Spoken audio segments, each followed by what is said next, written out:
என்னங்க எங்க எங்களை எங்க வச்சு போட்டீங்களங்க? வாங்க எங்க பட்டியல் விளையாட்டத்தை பார்க்க வாங்க. 2 நிமிஷம் நான் பேச கூப்பிட்டு நான் பேசாம இருக்கிறது இல்லையே. பேசுன்னு அலற விடுறீங்களே. 21ல பட்டியல் வெளியேற்ற வேணும்னு கேட்ட ஃபைலு தமிழ்நாட்டு முதலமைச்சர் டேபிள்ல உறங்குத. குரல் கொடுத்தீங்களா இல்ல குரல் கொடுப்பீங்களா? சத்தமா போடுங்க. செங்கோட்டையை அமர வைங்க. ஏங்க எங்களை ஏங்க வைக்கிறீங்க? பாருங்க, எங்களை நல்லா பாருங்க. உழவர் குடி எல்லாம் பாருங்க. உங்க வீட்டு பிள்ளைய பாருங்க. யாரும் பேரும் எம் குலத்தொழில் ஆடி பட்டம் தேடி விதை என்று உலகிற நாள்ல உழவர்கள் எல்லாம் இந்த ஆடி 1ல ஆடிக்கிட்டு இருக்கோம்.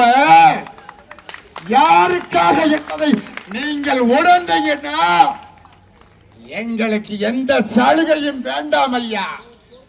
எங்களுக்கு எந்த சலுகையும் வேண்டாம் ஐயா. பட்டியல 76 சாதிகள் இருந்துச்சு. குடும்பன், காலாணி, பண்ணாணி, வாதிரியார், பள்ளன், தேவேந்திர குலத்தான் என்று ஏழை ஒன்னாக்கிய நரேந்திர மோடிஜி பட்டியல் வெளியேற்றத்தை மாற்றி கொடுக்கணும்.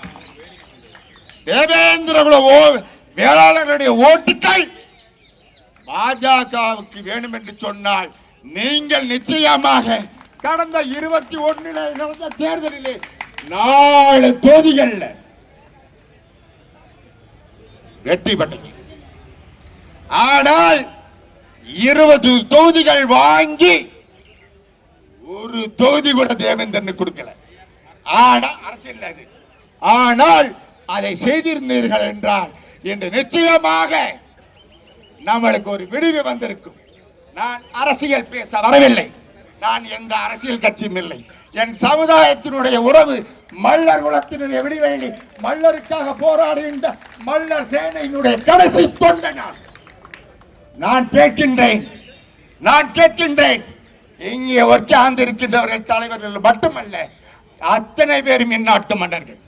அன்பு சகோதரர், என்னை அழைத்த அருமைக்குரிய தம்பி அலங்காரம் பெற்றெடுத்த அழகர் என்னை அழைத்தார்கள். வருவேன், நிச்சயமாக வருவேன் என்று. அங்க பாரு, எல்லாமே தெரிஞ்ச உள்ளங்கள்.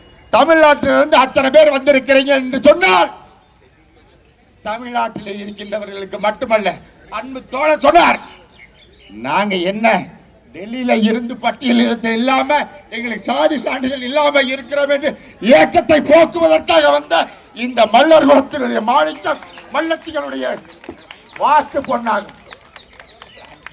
அன்பு தோழர்களே, சகோதரர்களே, சும்மா 10 பேர் பேசி 100 பேர் பேசுறது பேச்சல்ல.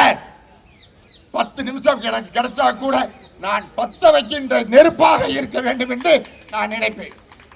சும்மா கூலிக்கு மாறு அடிக்கிற கூட்டம் அல்ல, கொள்கைக்காக வந்திருக்கின்ற இந்த கூட்டம். தேவேந்திர குல வேளாளருடைய பிரதிநிதியாக தேவேந்திரனுடைய கோரிக்கையை வென்றெடுக்கின்ற இந்த தேவை நாட்டிற்கு அவசியம் என்பதை உணர்த்துவதற்காக டெல்லி வாழ் மக்களுக்கு அத்தனை பேர்களுக்கு நாங்கள் கேட்கின்றோம், உங்களிடம் எங்களுக்காக போராடுங்கள். இந்த போராட்டத்தை முன்னெடுத்த அன்பு சகோதரர் காமராஜ் அவர்கள் என்னை அழைக்கின்ற பொழுது நான் சொன்னேன், எனக்கு நேரம் ஒதுக்கி என்னை பார்க்க வேண்டும் என்று வர வேண்டாம். ஆனால் நீங்கள் சொல்லுங்கள், மற்றவரை அழையுங்கள், நான் வருகிறேன் என்று. 15ஆம் தேதி காலையிலே டெல்லி வந்து விட்டேன். ஆனால் பல சகோதரர்கள் என்னை சந்தித்தார்கள், மகிழ்ச்சியாக இருந்தது. இந்த நிகழ்விலே இன்னமும் அதிகமாக சென்னையிலே நடக்கின்ற கூட்டத்திற்கு டெல்லி வாழ்க்கை வென்றவர்கள் அங்கு வர வேண்டும் என்று அறிவுகள் விடுக்கின்றேன். நன்றி, வணக்கம். தேவேந்திரனுடைய புகழ் ஓங்க வேண்டும், தேவேந்திரனுடைய குரல் ஒலிக்க வேண்டும். செங்கோட்டை ஆதரவதற்கு இந்த படை போதுமா, இன்னும் கொஞ்சம் வேண்டுமா என்பதை நீங்கள் உணர வேண்டும் என்று கூறி வாய்ப்புக்கு நன்றி கூறி நன்றி, வணக்கம். தேவேந்திர சொந்தங்களை, தெளிவாழ் பெருமக்களை எல்லோருக்கும் நன்றி கூறி விடைபெறுகிறேன். நன்றி, வணக்கம். நன்றி.